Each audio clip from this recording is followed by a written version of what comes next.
Bienvenidos, caminantes del otro camino. Bienvenidos a otro videoprograma de tupropiocamino.org. Siempre decimos que es muy grato agradecer y festejar, y más cuando estamos en esta época de cambio de solsticio, que desde siempre las culturas iniciáticas nos han enseñado que es un grato momento para agradecer y festejar. Y si a eso le sumamos que hoy estamos con un amigo de la casa, los motivos, como siempre decimos, se potencian. Hoy nos acompaña David Cangá, nuestro amigo que desde las tierras del Ecuador nos revela su investigación que pone al filo de la navaja las creencias establecidas, sobre todo desde los aspectos religiosos, aspectos que usan los poderosos de turnos, entre comillas, para intentar venderlos una realidad histórica que dista mucho de la realización personal que tenemos como seres humanos.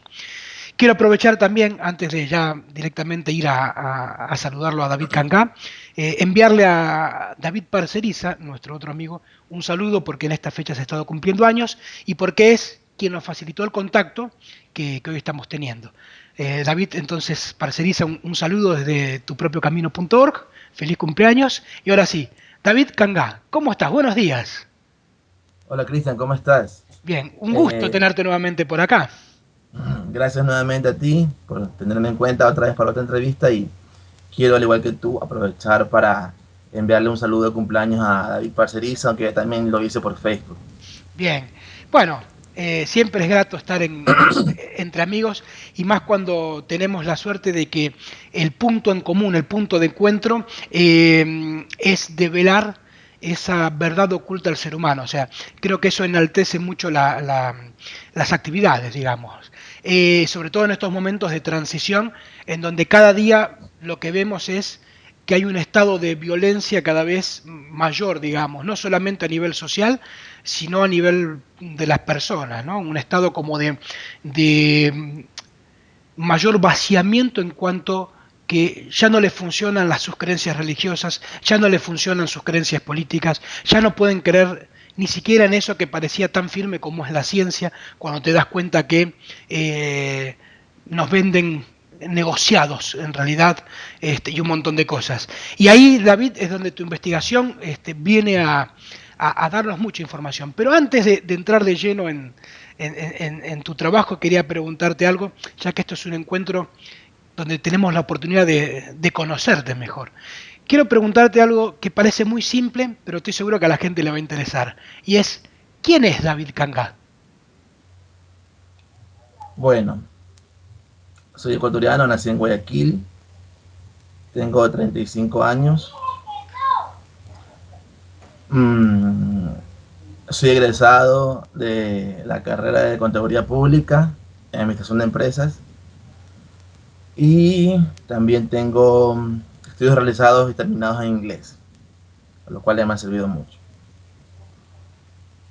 Ahora, como persona, y como te dice la vez anterior, no me considero, honestamente te lo digo, el escritor o el investigador ufólogo. Yo, cuando me preguntan, prefiero catalogarme como un aficionado a la investigación de un aspecto específico de esto que es la ufología, que son los astronautas ancestrales, como le dice History. Ok. La verdad, quiero aprovechar para contar de la transición que ha significado para mí el, lo que ha pasado a raíz de la publicación de la anterior entrevista. Bien, Um, Mira, como te decía la vez anterior, yo soy una persona muy sencilla y en realidad no me considero escritor. Yo tengo una página de Facebook desde el 2009 y en esa página de Facebook es mi página personal, se puede decir, y es muy informal. Y entre las cosas que tenía ahí publicadas mías estaba el libro que había escrito, Desenmascarando a Yahvé. Un día un amigo escritor mexicano que conocí por Facebook, por mensaje privado, me sugiere que yo debía abrir otra página, pero como escritor, una página más formal, que era necesario. Entonces yo lo consideré, acepté su recomendación y la abrí. Y tengo esta otra página que es de David Cangá, escritor. Pero es una formalidad. Ya. Luego de la publicación de la anterior entrevista entre los tres con Parceriza, me he recibido un feedback muy interesante, solicitudes de amistad en Facebook, mensajes privados, mensajes en mi muro, donde la gente me pone cosas que en realidad yo no, creo que no me las merezco. Me dicen hasta maestro, yo, por favor, soy un pequeño saltamontes como muchos. Entonces, les agradezco todos los comentarios. Realmente hay muchas personas que me escriben que posiblemente tengan hasta más conocimientos que yo, porque yo tengo 35 años y estoy estudiando esto hace unos 12 años. Hay personas que tienen mi vida, 30 o 35 años estudiando estos temas. Entonces yo tengo la honestidad de decir que yo solamente soy un aprendiz más de esto y las cosas que yo digo son mis opiniones sobre temas sobre lo que muchos han escrito y no es la verdad absoluta, es mi opinión y mi opinión está sujeta a cambios a medida que yo voy encontrando más elementos de juicio que le enriquezcan, como pasó con mi anterior libro, donde en este nuevo libro yo estoy teniendo un nuevo enfoque y nuevos puntos de vista gracias a nueva evidencia. Y eso también aprovechar para, como sugerencia, una humilde sugerencia a las personas que atacan estos temas. Yo he visto que en los videos de YouTube donde se pasan estos videos de temas que tienen que ver con los ovnis o con religión o con las cosas paranormales, en los comentarios hay mucha pasión. Hay gente que ataca. Y la verdad es que los que opinamos sobre este tema, solo opinamos, o sea, tenemos puntos de vista, algunos quizás más enriquecidos que otros, porque algunos han investigado más, pero al final de cuentas estamos hablando de hechos pasados que suponemos que pasaron o que no pasaron, o sino que pasaron de una manera diferente a como se ha narrado. Pero no hemos sido testigos, o sea, nadie tiene la verdad y nadie tiene por qué enfadarse por el punto de vista de los demás. Hay mucha gente que escribe con la como con la intención de demostrar que sabe más y que él tiene la verdad. Y mi sugerencia es que no se apasionen en esto, porque si no, caeríamos en el mismo error de las religiones. No nos dogmaticemos, opinemos con cortesía, es mi humilde sugerencia. Sí. Bueno, sobre mí, soy una persona, tengo un trabajo muy corriente, trabajo como recaudador o como cajero en un lugar así turístico. Entonces, ese trabajo me ha permitido, aunque haciendo muchos esfuerzos, porque soy una persona muy sencilla, ahorrando, me ha permitido hacer algunas cosas que agradezco, como viajar, por ejemplo. Una de mis características es que me gusta viajar. Y yo ahorro, soy un proletario más. Entonces, como proletario más, ahorro cada pesito, para cuando me toque mis vacaciones, salir de viaje. Y es una de mis pasiones. He viajado desde el 2004, porque en el 2003 tuve una experiencia. Tú ves cómo a veces, Cristian, hay personas o momentos que cambian nuestra vida y marcan un antes y un después. Obviamente. Esto me pasó en el 2003. Yo vivo en Guayaquil, pero había ido a Quito porque, por un concierto de rock. A mí me gusta el rock. Bien. Entonces, una banda que se llama Sepultura, Ah, claro, sí, es que me gusta conocida. mucho. Ujú. Ya, inclusive yo toqué en una banda de metal. Ah, bueno. Eso, Esa sí no la toqué, teníamos realmente. toqué la guitarra en una banda de metal hace, bueno, hace en el 2000, pero algo súper elemental, porque yo medio tocaba, acompañaba ya, pero hasta componía, con mis elementales conocimientos hasta componía música. Mira vos. Bueno, me gustaba mucho, entonces fui a Quito por un concierto, porque vino Sepultura. Sí, Entonces sí. en Quito, donde me hospedé, como Quito es la capital de Ecuador, entonces hay mucha gente extranjera ahí de paso viviendo, conocí a una japonesa.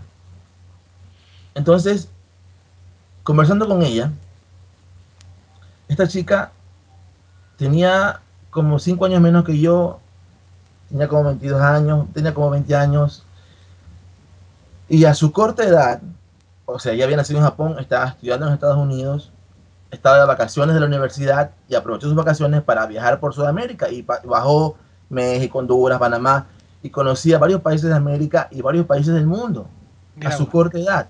Y yo, mayor que ella, y estaba viajando sola. Bien, bien. Una mujer bajita como son los japoneses, ¿no? Sí, sí, sí, sí. Se le ve indefensa. y viajaba sola. Y yo no conocía ningún país a esa edad. Entonces la experiencia con ella cambió mi vida. Entonces eso fue el 2003. Y desde el 2004 empecé a viajar, o sea, me propuse viajar cada año a un lugar diferente. Bien. Entonces en el 2004 en mis vacaciones viajé a Perú. En el 2005 viajé a Colombia. En el 2006 a República Dominicana. El 2007, ¿dónde fui? Hice una travesía que fue por carro. Bien. Perú, Bolivia. Quise entrar a Chile, no pude por la frontera terrestre, así que de Bolivia me fui a Brasil. Ah, mira. Sí, porque Bolivia tiene una parte que hace frontera con Paraguay y Ujú. con Brasil. Claro, exactamente. Ya, y tú puedes irte, desde Bolivia puedes irte a Brasil o a Paraguay, pero si tú vas Tenés que ir por por la tren, parte puedes de ir la... directo a Brasil. ah, es la frontera de la Amazonía, Y si digamos. vas, así, y si vas por bus, tienes que pasar por Paraguay. Entonces yo aproveché ir por bus para pasar por Paraguay y también conocer de paso, por lo menos. Bueno, la cosa es que llegué hasta las cataratas de Iguazú, Ah, bien. que es del lado brasileño, Sí, que sí. es uno de los lugares más maravillosos que yo y algún día debo regresar para allá. Bueno. Ya eso fue el 2007, el 2008 no salí del país. El 2009 viajé, pero a Perú. Bueno, el 2009 fue un año de crisis para mí porque yo mis pesitos los gasté en la publicación de mi libro. Ujú. O sea que Que no, es no puedo, una inversión, no un gasto. sí, exactamente. Entonces mi libro, las personas que lo tienen pueden darse cuenta que es un trabajo muy artesanal. De hecho, ¿qué me tocó hacer? Yo mismo financié las imprentas y de la más económica, esa fue la que yo mismo llevé y me imprimieron el libro. Después me enteré que era el primer libro que ellos hacían como libro. Antes habían hecho calendarios, folletos, pero como libro el primero. Bueno, Bueno. fue una experiencia estresante porque el día de la presentación no me llegaban los libros. Ah. Fue, nunca ha pasado, no quiero pasar por eso nuevamente. Las personas listas en el auditorio, reunidas, esperando y no tenían Y libros. vos esperando los libros. Fue una cosa, pero bueno, cuando llegó, bueno, el 2000, entonces, como gasté mi plata en eso, no tenía plata. Eso fue, lo presenté en julio del 2009. Ahora, ese mismo año, en octubre, se presentaba Depeche Mode en Lima, que es una banda que a mí me encanta. Y, y bueno, entonces yo quería ir para allá, conseguí dinero donde no tenía y me fui para allá. Entonces sí viajé ese año, pero fui a conciertos de Depeche Mode Sí, sí, sí. por tierra hasta Lima, 28 horas de ida sentado en el bus, Ah, así mismo bueno. de regreso, y con la justita tampoco fue una cosa, pero súper hippie, pero lo viví. Ya, eso fue el 2009. El 2010, ¿dónde más fui? 11 y 12. Ah, ya, el 2010. El 2010 hice una travesía por varios países. Hice Brasil, Argentina y Chile. Ah, bueno, estuviste Esta ya vez fue por por avión. Argentina, mira vos. Sí. Viajé, mi primer destino era Brasil. Entonces, en Brasil, como fue en LAN, tenía que hacer una parada primero en Santiago, Ujú. luego a Sao Paulo. Ahora, mi intención era llegar a Sao Paulo, viajar por bus a Río, que no es muy lejos, por lo Ujú. menos conocer Río y de ahí regresarme. Iba a cruzar la frontera de Brasil a Argentina por tierra. Claro. Pero ¿qué pasa? Yo me enteré que al siguiente día de mi llegada a Sao Paulo, se presentaba Rammstein en Sao Ujú. Paulo. No sé si conozcas esta banda que se Sí, llama sí, sí, sí, Rammstein. sí, sí, sí, sí, sí. Alemanes. Bueno, también me encanta Rammstein. Entonces yo digo, no, o sea, yo, mira, yo compré mi pasaje para una fecha, pero después tuve que cambiarla para otra obligadamente, digamos tú para un 28. Esto fue en noviembre, ya. Entonces yo tuve que cambiarla obligadamente para otra fecha. Bueno, la cambié. Y si supongamos que yo llegaba a Sao Paulo el 28 de noviembre, Ujú. obligado, porque el 29 se presentaba Rammstein en una parte que se llama Villa Funcal. Y yo digo, Es un regalo del destino. Claro. Puedo dejar de ir. Entonces, suspendí mi viaje a Río y me gasté todo lo que tenía en las entradas para Ramp, que tuve que comprarla de reventa porque Uh, se acabaron los boletos. sí, sí, sí. Bueno, fue una experiencia impresionante en mi vida. Ver a Rammstein en vivo es uno de los espectáculos más impresionantes. Bueno, de ahí me fui por tierra a Argentina, por la frontera, por Córdoba. Ujú. Y también esa fue una... Mira, cómo van saliendo las cosas, ¿no? Ese viaje por tierra fue también una experiencia maravillosa en mi vida. ¿Por qué? Porque en el bus nos hicimos amigos un grupo que vamos al fondo. Ujú. Un argentino que era medio científico y ateo. Ah, bueno. Un otro también argentino que era, digamos, un creyente que estaba empezando a cuestionar su religión. Y yo. Entonces nos ¿Qué, empezamos a qué, hacer qué amigos. cóctel? Oye, Cristian, escúchame esto. Nos hicimos amigos, conversábamos. Y el tema se puso tan intenso que llegó un momento en que todo el bus estaba atento a lo que conversábamos, pero cosas existenciales, sobre Dios, sobre la vida, Ajá. sobre el fin de la vida, si tiene sentido la teoría de la evolución. Entonces yo no soy religioso, pero no soy ateo, Ujú. porque para mí la inteligencia tiene un origen inteligente. Ujú. Yo siempre pongo este ejemplo, es como que tú entres, pierdes la memoria y te llevan a Corea, en la fábrica de la Hyundai. La Hyundai, la ensambladora de carros de Hyundai, Ujú. hace todo la máquina sola, todo lo hace la máquina sola, hasta la pintada. Desde que sale el esqueleto, todo. Entonces, es como que tú vieras todo el proceso de la ensambladora de la Hyundai y pensaras que apareció por azar. Ujú. Un comportamiento inteligente es la evidencia de una inteligencia detrás. Claro. Ya, entonces,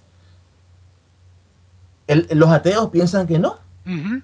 que la vida apareció por azar, que la inteligencia aparece por azar. Entonces, tenemos unos debates, pero muy en buena onda. Sí, sí, sí. Oye, que yo recuerdo con tanto cariño eso, porque fue una cosa, bueno, nos hicimos amigos, nos intercambiamos mail, tenemos una foto, cuando llegamos a Córdoba, tenemos una foto los tres, y como este argentino también científico tiene un libro, me regaló su libro, yo tengo en mi mano su libro, él tiene mi libro en sus manos, Ah, bien, bien. tengo un recuerdo maravilloso de ese viaje. Esto me recuerda otra cosa. Cuando estuve en República Dominicana, y recuerdo, todos mis viajes son al estilo hippie, Ujú. o sea, con mucho esfuerzo. Ya. Yo, aquí por ejemplo, en Ecuador, por ejemplo, tú vas a una playa, tú coges un bus interprovincial, si la playa no queda en tu provincia, y te lleva a la playa y llegas a la playa. Ujú. Yo quería conocer Punta Cana en República Dominicana, pero yo no sabía esto y lo descubrí allá, que para llegar a Punta Cana tienes que estar hospedado en un hotel de Punta Cana. O sea, no es una playa Ah, que tú vas por el camino y ves la playa. No, tú vas por el camino y tienes que adentrarte hasta la playa. Los caminos sí, no sí, están sí. cerca de la playa. Entonces, bueno, entonces yo tuve que hacer toda una travesía desde, aunque no es un país muy grande, ¿no? República Dominicana. Tuve un bus de Santo Domingo, que es la capital, hasta otra provincia para ir a Punta Cana. Entonces, cuando estaba esperando el bus, me subí al bus para que salga para allá, ¿no? De Santo Domingo a la otra provincia que no recuerdo el nombre. Mientras estaba sentado ahí, estaba sentado cerca de la puerta, del lado de la ventana. Ahora, eh, en República Dominicana la raza es caribeña. Ujú. Los caribeños son mulatos. Si tú ves una persona negra como yo, generalmente no son dominicanos, sino son haitianos. Mm. Habrá sus excepciones de dominicanos negros, pero no son excepciones. Sí, sí, sí, sí, sí. Entonces, hay muchos haitianos en República Dominicana. Entonces, cuando yo estaba sentado, ¿no? De lado de la ventana, esperando que el bus se llene para que salga, del lado de afuera, un señor negro así como yo, con acento francés me habla y me dice, entre español y francés, me empieza a hablar de Jesús, a Ah, bueno. predicar. Ya. Entonces yo enseguida dije, este es haitiano. Ujú. Ya. Entonces, porque en Haití hablan francés, entonces yo deduje, este tiene que ser haitiano. Entonces empezó a hacer algunas preguntas. Mira, esto fue en el 2006. Sí, sí, sí, sí. Y él empezó a hacerme preguntas, lo escuchaba, y después yo también le hacía otras preguntas. Ujú. Mira, Cristian, yo soy a veces medio perdido, como buen Piscis que soy, tengo mala memoria. No recuerdo exactamente la conversación, lo que recuerdo es la reacción. Asimismo, empezamos una conversación en que parece que lo puse en aprietos Ujú. por mis contrapreguntas. Claro, claro. Y lo que yo sí recuerdo es que asimismo las personas que estaban en el bus, llegó un momento que estaban atentas a esa conversación. Yo sentado aquí, y el Señor afuera parado hablándome de Jesús, es como ese caso en que uno dice que fue por lana y se lo ha trasquilado. Oye, pero mira lo que pasó. Después que el Señor se fue, derrotado, dentro del bus, las personas desconocidas empezaron a opinar y empezó un debate Ah, bueno. entre las personas que estaban de acuerdo con lo que yo decía. Y las que no. Yo lo que recuerdo es el debate y como los caribeños son así efusivos, Ujú. yo dije, por Dios, lo que creé. Pero te lo juro, una cosa, soy como dice en inglés, un troublemaker. Bueno, está claro que estás destinado a plantar la semilla del espíritu inquieto, como lo has dicho en otra oportunidad. David, lo que sí quiero acotar, digamos, en lo que nos estás contando esto que realmente es muy rico, porque primero que nada, yo escuchándote estas anécdotas digo, bueno, está claro que se trata de una cuestión de querer. O sea, hay mucha gente que uno conoce que dice, no, no hago tal cosa porque no tengo tiempo, no hago tal cosa porque no tengo el recurso, no hago tal cosa porque excusas. Lo que vos estás contando es la muestra clara de que cuando uno realmente tiene un deseo profundo y aparte surge desde lo que vos mismo manifestaste con tu experiencia en el 2004, si no lo olvido, te hace un antes, 2003. 2003, perdón, te hace un antes y un después, realmente es un antes y un después. Y por el hecho de dirigirte a eso, de repente por magia aparecen los recursos, el tiempo, las ganas, y no solo eso, sino que cuando estás ya, como lo contabas en estas situaciones, siempre aparecen casualidades que, vos fíjate, pasan los años y son anécdotas de esas que cuando tengas 30 años más seguirás contando, o sea, recuerdos que ya están en vos y que aparte marcan pautas muy importantes. Y eso es muy lindo que lo transmitas porque, te digo, eh, siempre está como esa cosa de las limitantes, ¿no? Y las limitantes son las que nosotros mismos nos ponemos, digamos, ¿no? La única limitante es nuestra falta de imaginación. Es que la queja a veces, como nos dice el psicoanálisis, es un lugar de poder en el sentido de nos aferramos a la queja y no vemos la solución ni las posibles variantes que eso puede tener. Eso me parece importante. Además de mostrar, digamos, el tipo de persona que eres, digamos, ¿no? Como una persona humilde y que, como quien dice, la rema desde abajo y con Sí, mucha altura. así es. Ahora, yo estoy consciente que el hecho que sea soltero y no tenga hijos, para mí es una ventaja. Ahora, también es una cuestión de estilos de vida. Mira, mm, yo soy una persona muy sencilla. Nunca te puedo decir, ay, que me ha costado dormir con el hambre, o sea, con el estómago vacío. No. Mi mamá nos ha mantenido, mi mamá es una persona que fue enfermera y todo, una persona que sufrió porque tuvo que criar sola a sus hijos a nosotros, porque fracasó con el matrimonio con mi papá, después tuvo otro compromiso con un padrastro que tuve que también fracasó, y le tocó muchas veces remarla sola. Entonces yo he crecido, pero no sé lo que es la vida con lujos. Siempre yo, por ejemplo, si quería algo, desde pequeño me he acostumbrado a ahorrar. La plata que me daban para la escuela, yo no comía en el recreo y me ahorraba esos pesitos y podía comprarme lo que quería. Entonces yo soy una persona que toda la vida tengo esta mentalidad del ahorro Ujú. y del sacrificio. Sí, sí, sí, sí. Entonces, por ejemplo, tú me ves a mí por la calle hoy en día. Yo no tengo anillos, no tengo reloj, no tengo nada.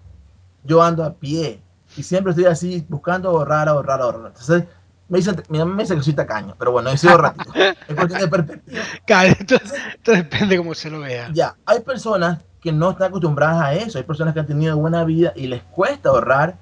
Yo lo comprendo, en cambio a mí no me cuesta. Sí, ¿Ya? sí. Entonces cuando uno a veces se pone, yo me pongo metas, yo quiero fin de año ir a tal parte y yo trabajo todo el año en ese sentido. Bien. Entonces me hago sacrificios, ahorro y generalmente a veces puedo. También a veces el destino, también a veces como que a uno lo marca, ¿no? Y obviamente, pasa que David, vos lo que... Bueno, como decía, entonces yo, dime. No, no, simplemente que está, a ver, casi inocentemente, lo que nos estás diciendo es una clave fundamental en la consecución de un resultado y es el enfoque.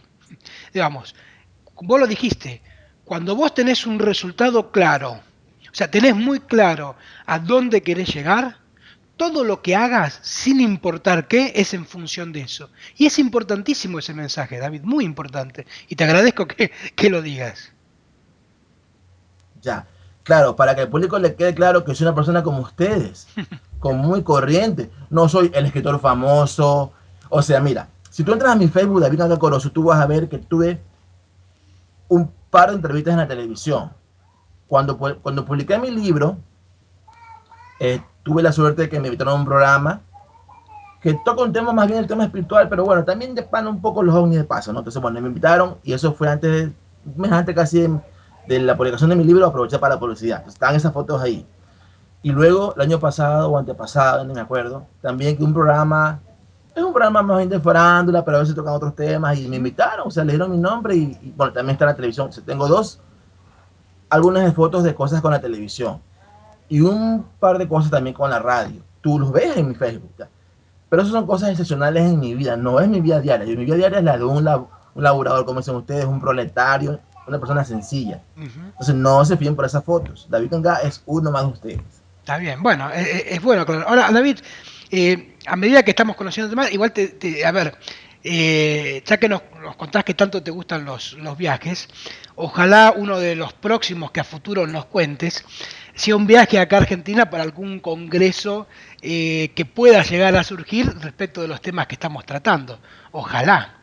Ahí ya veremos, como decís vos, cómo enfocamos ahí el ahorro para eso. Pero sería muy grato tenerte aquí por estas tierras en persona transmitiendo tu investigación. Ahora, cuando vos contás todo esto, está claro que la casualidad está bastante ligada a tu vida, sobre todo cuando te propones estas cosas muy puntuales. Ahora, mi pregunta es, muy bien, ¿cómo es que un día David Cangá, aparte de contarnos quién sos, toma la decisión de investigar? O sea, digo, vos lo decís, sos una persona común y corriente, digamos, ¿no? Que eso lo ponemos entre comillas, porque yo creo que una persona que independientemente despierta con ciertos temas la curiosidad y aparte tiene la habilidad o el talento para despertar esa curiosidad en otros lo de común y corriente lo dejamos ahí entre comillas, pero bueno, ¿qué es lo que a vos te llevó un día a decir, así como un día decidiste viajar, qué es lo que a vos un día te llevó a investigar? Y obviamente después, bajo ese mismo relato, ¿qué es lo que te llevó a transmitir esa investigación? Ya. Bien, en esto una persona clave es Jaime Rodríguez. Jaime Rodríguez es, como se podría decir, y pienso que no exagero si digo que es como el padre de la ufología en Ecuador. No es no es la primera persona que habla de ufología en los medios en Ecuador, pero sí es la persona que más ha transmitido, que más trascendencia le ha dado, más difusión le ha dado y que más ha influenciado a muchas personas por sus programas de televisión. Entonces, yo desde niño, gracias a los dibujos animados, que tuve siempre Marcianito y cosas así, nunca puse en tela de duda que existía vida inteligente en otras partes del cosmos. Eso para mí, yo crecí con esa idea, ya. Y como yo conté en la entrevista pasada, crecí dentro de un núcleo, un lugar religioso, donde estuve en una escuela católica, estuve en un colegio católico hasta el tercer año, luego estuve en un colegio técnico experimental. Ya. Y hice confirmación, primera comunión, y dentro de ese ambiente me daban muchas clases de catequesis. Y también me hacían, cuando estaba en el colegio, me obligaban a ir a misa los domingos. Ya, en las misas, en la catequesis, te leen pasajes bíblicos. Entonces, cuando un día, leyendo un libro que está escribiendo Jaime Rodríguez, pero ese libro estaba inspirado en otro libro de Salvador Freixedo, entonces hablaba de Yahvé como extraterrestre. Y la idea no me chocó a mí. Más bien, yo le encontraba sentido a eso de que la nube que guiaba a los israelitas era un ovni camuflado en la nube, porque cuando esa nube descendió, todo el cerro tembló y había un resplandor. Yo decía, tiene sentido. Inclusive, el hecho de que Moisés cuando bajó y no lo sabía, tenía la cara resplandeciente. Eso lo dice la Biblia, casi ingenuamente, y eso es como evidencia de radiación, ¿verdad? Entonces, las pruebas, la argumentación sonaba lógica. Y hago un paréntesis, yo me considero una persona, yo soy racionalista, soy un libre pensador racionalista. Entonces, a mí me conquistan por el lado de la lógica, de la razón. Lo que siendo lógico, yo puedo prestar atención. Entonces, ese relato, y en ese momento de mi vida, religioso aún, le encontraba sentido a eso. Yo decía, wow, y estaba así, fascinado leyendo.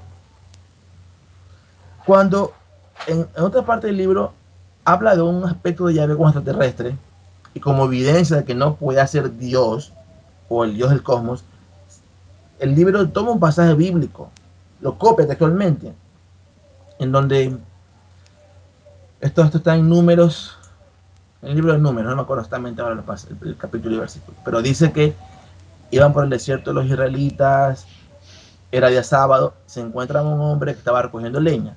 Como era día sábado, lo apresaron y estaban debatiendo, deliberando qué hacer con él, porque estaba prohibido hacer esas cosas en día sábado.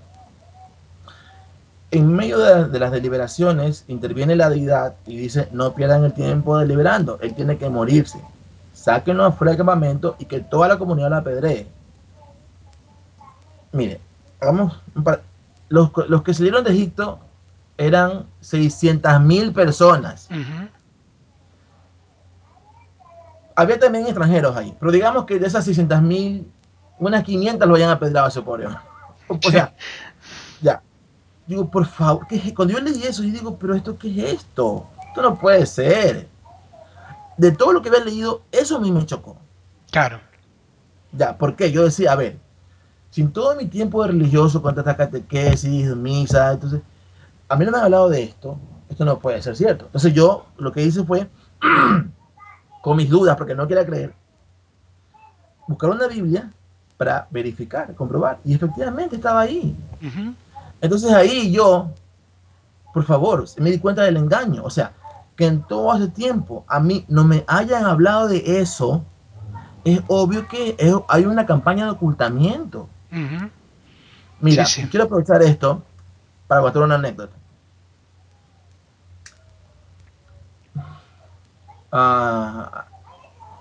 Esto fue un poco antes de que escribiera. El libro lo escribí en el 2008. Esto puede haber sido en el 2000, casi 2007 puede haber sido, o momentos, o quizás durante la escritura del libro, inicio del 2008. En una radio que escuchaba todas las tardes, en esta radio era una radio que hablaba de política, pero los jueves invitaban a un sacerdote Bien. que hablaba de cosas espirituales. Entonces, por esa fecha estaba un tema, el aborto estaba como tema de debate a nivel nacional, el aborto. Entonces, el cura habló sobre ese tema desde su perspectiva, ¿no? Entonces él decía que la iglesia por ningún motivo justifica el aborto. La periodista que lo entrevistaba le dice, pero padre, ¿y qué pasa si una joven ha sido violada? Entonces él le responde, no importa que haya sido violada porque nunca los niños tienen que pagar la culpa de los padres. Ahora, en este programa tenía el formato de que tú podías mandar un mensaje por un mensaje de texto para hacer preguntas a los entrevistados. Bien. Y yo era un oyente asiduo, a mí me conocían. Se puede decir que era famoso en ese programa. Decía el David Cangá, ya lo conocemos. Sí. Me mandaban saludos al aire. Bueno. Otra vez David. Ahora, cuando el padre dijo eso, que nunca los niños tienen por qué pagar la culpa de los padres, yo digo, pero yo me dije para mí, pero si el Dios al que le adora es experto en eso, en hacer pagar a los hijos la culpa de los padres. Así que yo le mandé un largo mensaje de texto, largo, reproduciéndole el caso de David y Bexabé. No sé si conoces este caso. Cuéntanos, Bueno, cuéntanos. yo les cuento. Esta era época de los reyes, en la época de los reyes porque hubo etapas en Israel, ¿verdad? Ujú, El Éxodo, llegada a Canaán, época de jueces, luego época de los reyes, hasta que los asirios y los babilonios acabaron con los reinos. Okay. Esta era la época del rey David. Entonces el rey David, y como yo lo pongo en mi libro anterior, Semejante de Yahvé, fue, según mi punto de vista, la persona que el Dios bíblico más quiso. ujú, A David le permitía todo, le aceptaba todo, le solapaba todo. Ya, entonces, David tenía su ejército en confrontación con un pueblo extranjero. Ya, entonces él estaba en su palacio y su ejército estaba peleando.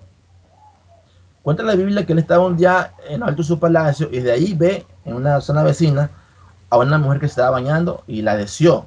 Y como rey que era, la mandó a traer y tuvo relaciones con ella y la embarazó. Después que hace eso, se entera que era la esposa de uno de sus soldados que estaba peleando, que ujú. se llamaba Urías el Eteo. Cuando se entera de eso, David, para tapar el error que planificó, mandó a traer de regreso de la guerra a Urías. Y cuando lo convocó, le ordenó que pase la noche con su esposa como un día libre. Sí, sí, sí. Para que pase la noche con ella y luego ese embarazo tuviera justificación. Pero como Urias era un soldado tan fiel, a él le dio remordimiento y dijo, ¿cómo yo voy a estar descansando si mis compañeros están peleando? O sea, él lo que hizo fue desobedecer a David y pasó la noche haciendo guardia con los soldados del palacio de David. Al día siguiente, David se despierta y se entera que su plan no le funcionó, lo manda de regreso Urias a la guerra y manda la orden a su superior que haga que se muera, que lo mande al frente de batalla para que se muera. Y pasó eso, hicieron que Urias se muera porque lo mandaron al frente de batalla. David contentísimo como si nada. Y nació la criatura. Entonces, ya ves que tanto lo quería David, le hace ver su error a través de un profeta. Ujú. Pero como niño, ni siquiera lo reprime, sino que como niño le manda un profeta, lo que es Natán, que con un ejemplo, con una parábola se puede decir, le dice, mira David, hay dos pastores, uno rico y otro pobre. El pastor rico tiene muchas cosas, ovejas, tierras, de todo. Y el pastor pobre tiene solamente una ovejita, es su única posesión. Y no tiene hijos, y la quiere tanto como si fuera su propia hija. Come en la mesa, le da de comer en la boca. Un día el pastor rico, que era avaro, se roba la oveja del pastor pobre y la mata. Y David, ¿quién es ese pastor? ¿Quién es para matarlo? Y Natán dice, ese eres tú, David, por lo que has hecho con Urias. Y ahí recién David se da cuenta que ha hecho mal. Y bota lágrimas de cocodrilo. Ay, he hecho mal. Ujú. Entonces, he hecho mal, que Dios me perdone. Entonces, esto le dice Natán a David. Mira, David, el Señor te perdona a ti tu pecado. Pero por lo que has hecho, la criatura que acaba de nacer tiene que morir. Porque para esto ya había nacido la criatura. Ujú. Entonces, dice la Biblia, textual, el Señor hizo que la criatura enfermara. Primero que Natán le advierte lo que va a pasar. Y Sí, sí, después sí, dice, sí, sí. el Señor hizo que la criatura enfermara. Agonizó 7 días, en los cuales David dice que no quería comer, rezaba, y después de 7 días de agonizar se murió. Ese niño lo mató Yahvé, o el Señor, como le quieran decir, o Jehová, por el error de David. Ujú. Ya, entonces yo todo esto se lo resumí un mensaje al cura, como ejemplo de que el Dios al que él adora no predica lo que él. Está diciendo. Ya, entonces, ¿sabes qué respondió ese sacerdote? Después que Cuéntanos. le leyó esto a la chica, la reportera, dice, sí, pero es que Dios no lo mató a ese niño. Dios no lo mató. O sea, ese cura, ese sacerdote, mintió al aire Ujú. para zafarse del aprieto que yo le había puesto. Claro. Entonces pensemos un poco. Si un sacerdote no tiene ningún reparo en mentir al aire, Ujú. ¿de qué estamos hablando? ¿Qué tan grande será el engaño? Oh. Eso te demuestra el nivel de ignorancia de las personas. Sí, sí, sí. Hay muchas personas que son religiosas, solamente cogen los salmos, lo bonito, que Jesús multiplicó los panes, resucitó muertos y están contentas con eso. Hay muchos casos de ignorancia. Sí, sí. La Biblia No tiene conocen. miles y miles de páginas, Pero, digamos. Cristian, ¿qué fue lo que yo descubrí? Que no era un tema de ignorancia. Porque cuando tú les haces ver los otros pasajes, no quieren o no pueden asimilarlos. Entonces, no sé, yo pongo En el prólogo, en el prefacio de mi nuevo libro, yo pongo que es como que las personas estuvieran sometidas o por una especie de hipnosis o por un sistema, un mecanismo que les impide procesar con racionalidad esto, Claro. porque no pueden. Claro, no, David, aquí si me permites un segundito, ya que estás tocando un tema tan estructural del ser humano, eh, mm, como vos decís, vos le podés poner a alguien la prueba, como lo acabas de decir, que, a ver, es un ejemplo muy claro. Pero para querer hacer algo con esa prueba y tomarla como la puerta de entrada, quizás a darte cuenta de que durante N cantidad de años has defendido o has profesado algo que es equivocado y que además se lo has transmitido a otros, como es en el caso de un sacerdote, no quiere decir que por eso lo entiendas. Porque si aceptás que lo que vos estuviste haciendo es un error, tiene como puntos de analogía decir, primero, toda la vida de esa persona fue, vamos a decirlo así, un desperdicio en cuanto a sostener algo que no se sostiene. Y tiene que empezar a aceptar un montón de cosas más, incluyendo que ha sido manipulada, como él manipula a otros. O sea, un tirititero que a su vez es el mismo que mueve los hilos de otros, ¿no? Como son estos casos. O sea, es muy duro, David, y hay que tener, esto lo dicen, por ejemplo, los gnósticos, cuando hablan del ego como el mayor enemigo del ser humano. Hay que tener mucha hombría, vamos a decirlo así, aunque me refiero no como hombría en género, para soportar romper el ego de una creencia. O sea, es lo más difícil para un ser humano decir, me equivoqué. Pero entonces, ya, si hablamos de cosas que me diferencian de la mayoría, esta es una de esas. Porque, o sea, nuestra raza científicamente se llama Homo sapiens sapiens, supuestamente hombre pensante. Pensante, pensante, Cambiémonos de título doblemente. entonces, maravilloso. Cambiémonos de título, no somos pensantes. O somos pensantes y actuamos racionalmente, aceptando la evidencia de, de las teorías, bueno, tomando la realidad como punto de partida para nuestras creencias, o cambiémonos de título. Claro, ¿Somos o no somos pensantes? Yo comprendo esto que tú me dices porque yo lo he vivido, porque en una etapa anterior de mi vida, yo era muy confrontador. Tú no tienes idea de la cantidad de conflictos que yo he causado, porque desde el momento que yo me enteré del engaño con el libro este, con el pasaje ese, yo, como contaba la vez anterior, salí pero corriendo, donde mi hermano. a Y se contarle, me, Antonio, mira, nos han engañado, pero mira esto, despertate.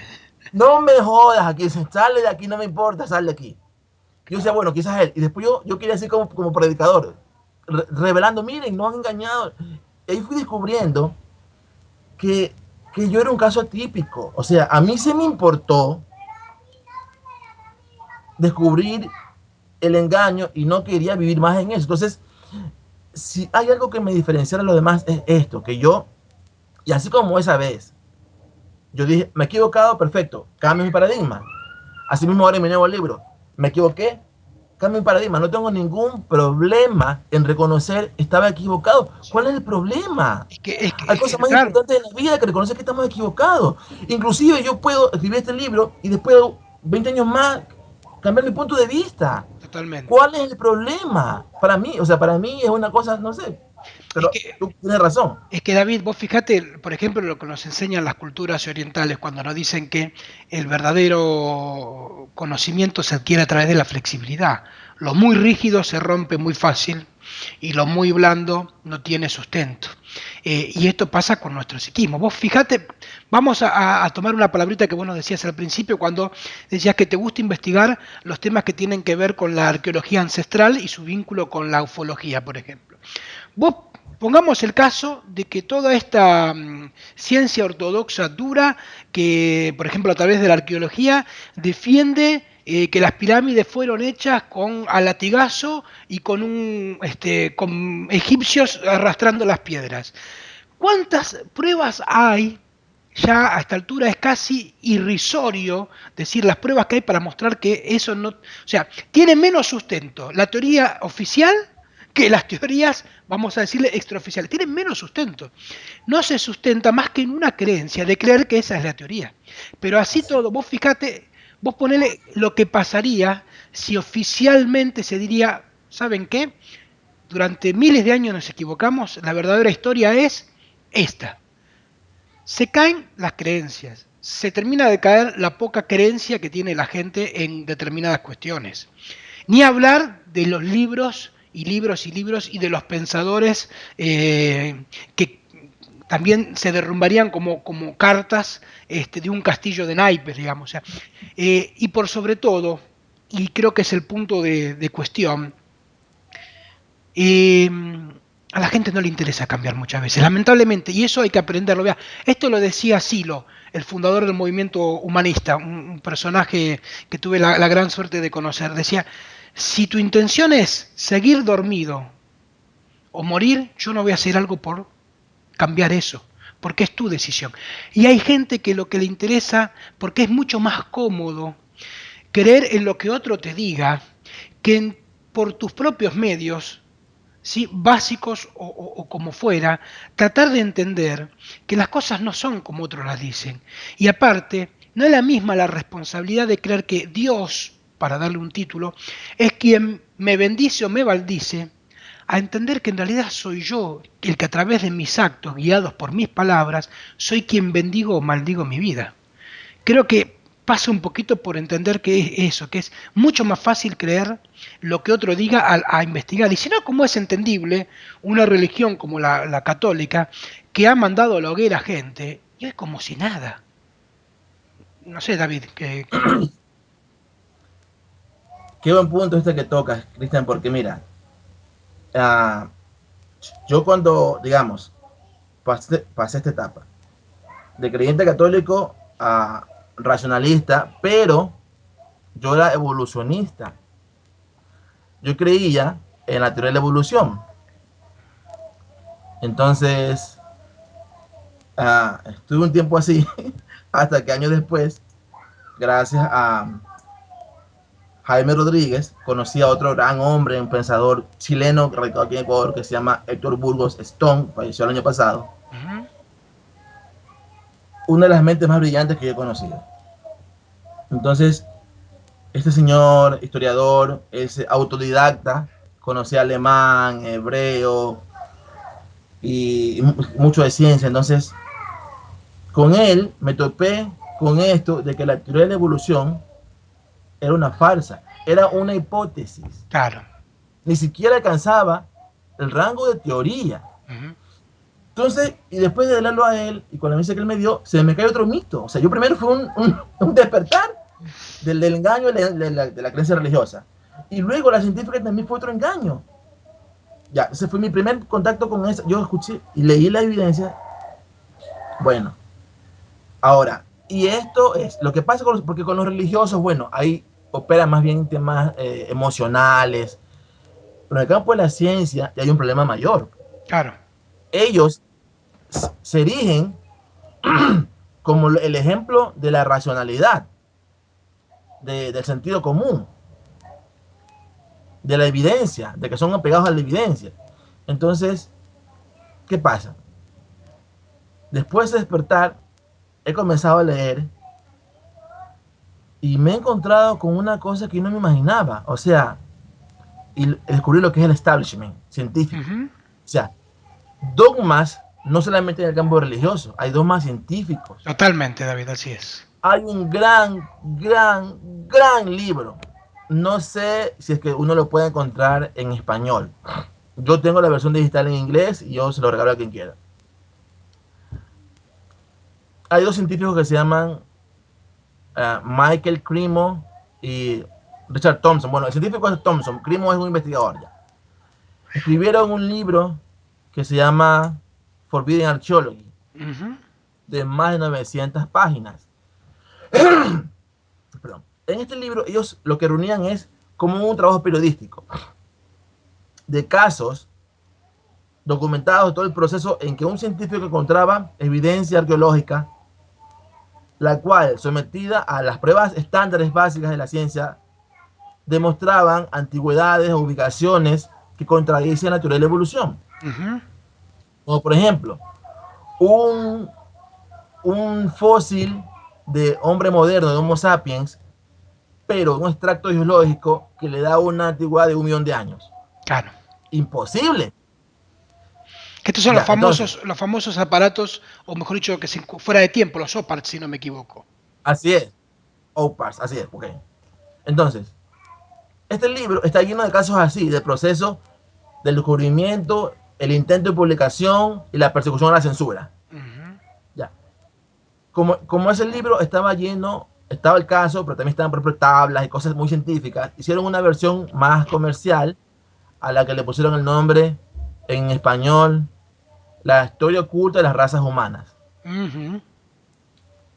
Ese libro yo me lo bajé en inglés, entonces bueno.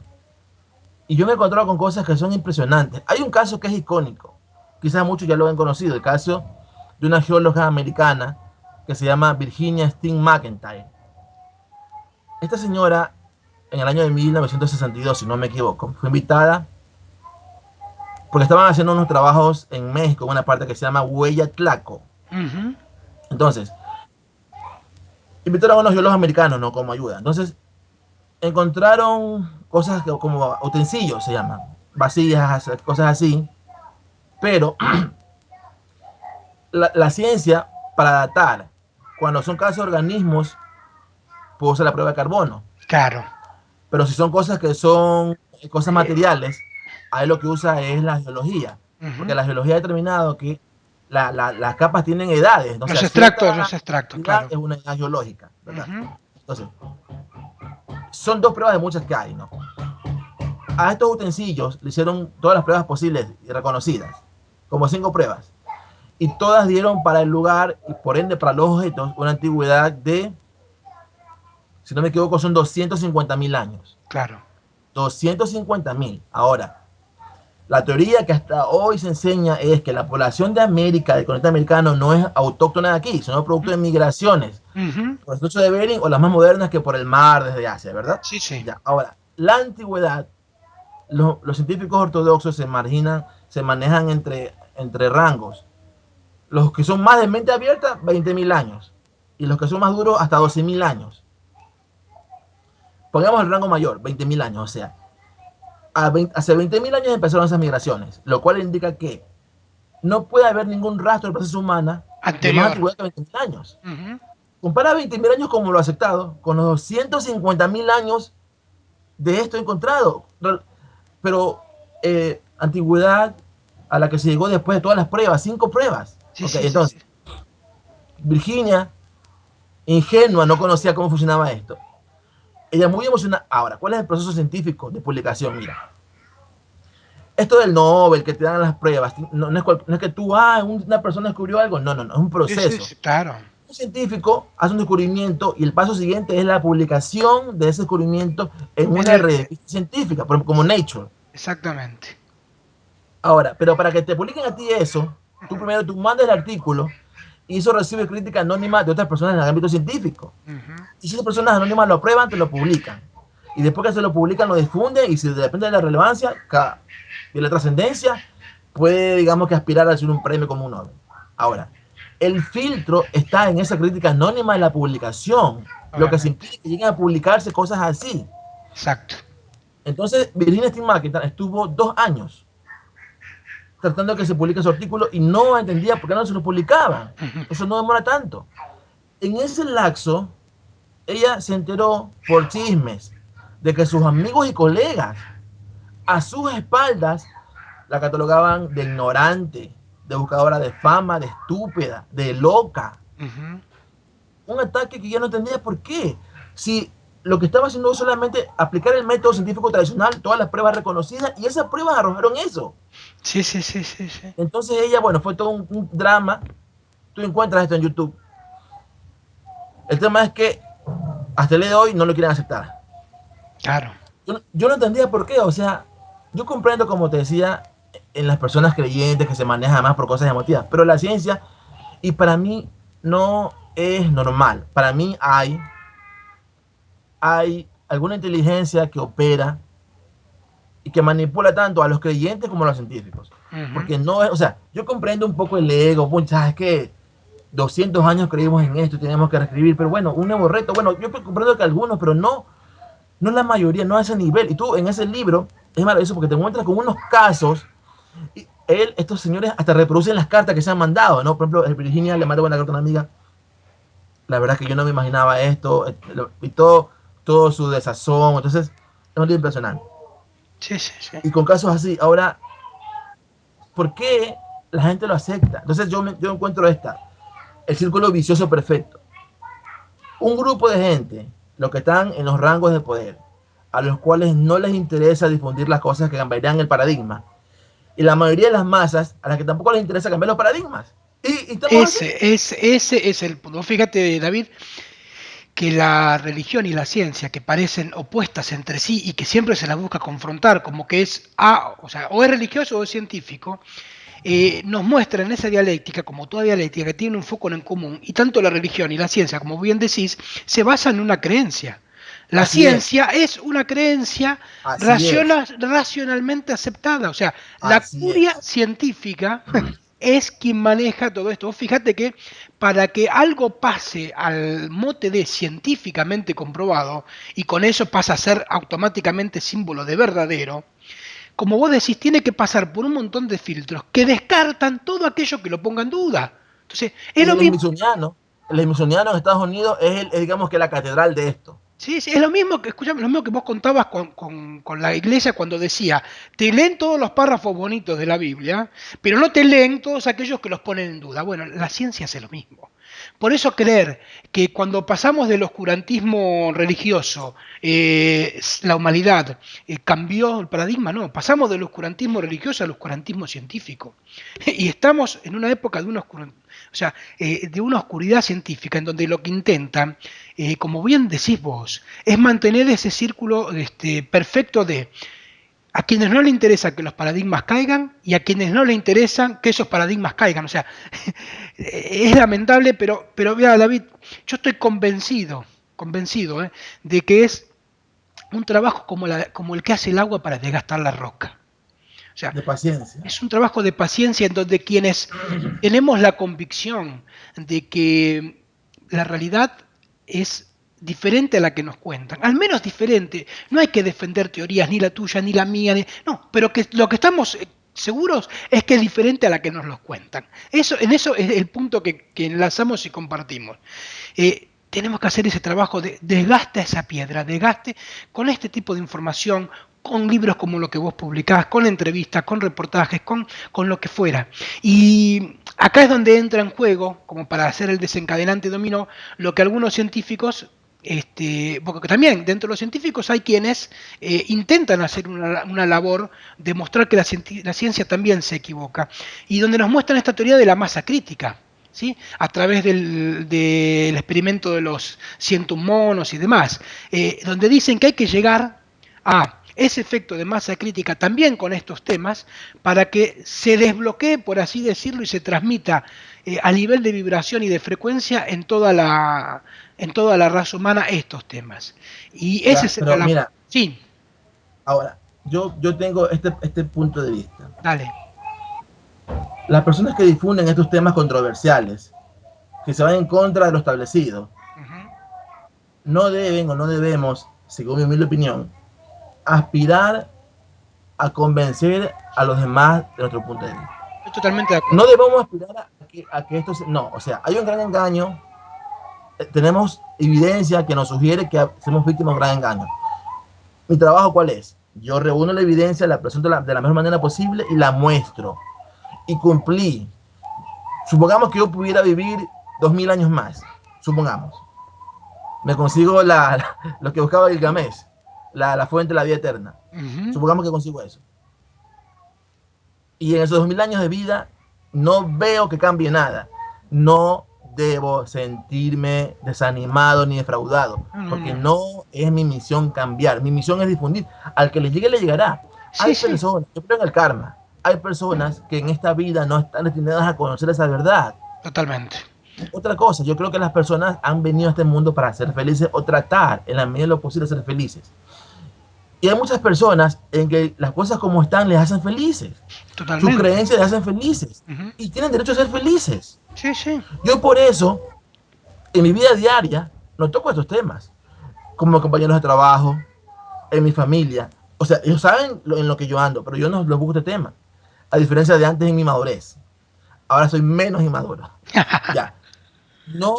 No trato de convencerlos. Ujú. Simplemente son felices y me hacen bromas de Marte, el marcianito, y yo me río con ellos y yo tengo nada, perfecto, me río, pero no está en mí convencer a nadie de nada. No, Cada cual no. es libre de pensar lo que quiera, y si hay científicos y grupos científicos que son felices así creyendo eso, aunque la evidencia diga lo contrario, maravilloso. Y si hay personas religiosas Sí, que son sí. felices creyendo que Dios es bueno, aunque su libro básico dice que es el contrario, maravilloso, y todos somos felices. Sí, sí, aparte, David, hay una frase que dice por ahí que cuando buscas un fin en sí mismo, produces el efecto contrario. Y que si tú lo que quieres es convencer a otros, como bien dijiste en un momento de la charla, estás haciendo lo mismo que hoy hacen esos paradigmas de los cuales nosotros, vamos a decirlo así, estamos intentando desenmascarar, sobre todo tú que has usado esa palabra para tu libro.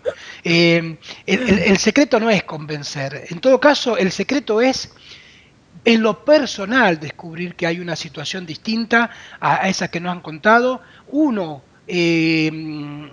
darse cuenta en lo cotidiano cómo eso funciona y, claro, poner un mensaje abierto. Esto es como una onda que está en el aire y quien tenga la sintonía para captarla, pues bienvenido. Y quien tome la decisión Así es. de no hacerlo, pues también, o sea, no hay que forzar, Sí, no hay que forzar, porque así genera, es. genera violencia además Así es, así. el hecho La de querer resistencia. defender.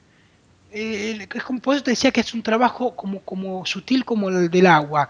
Es muy de Así. desgaste. Mirá, está claro que todas esas profecías de las culturas que estudiamos, quizás en alguna más especial que otra, todas, pero todas las profecías, vas a los sumerios, vas a los egipcios, vas a los incas, vas a los mayas, vas a los hopis, hay profecías que dicen que este momento es muy especial, o sea, no es un momento más de la humanidad.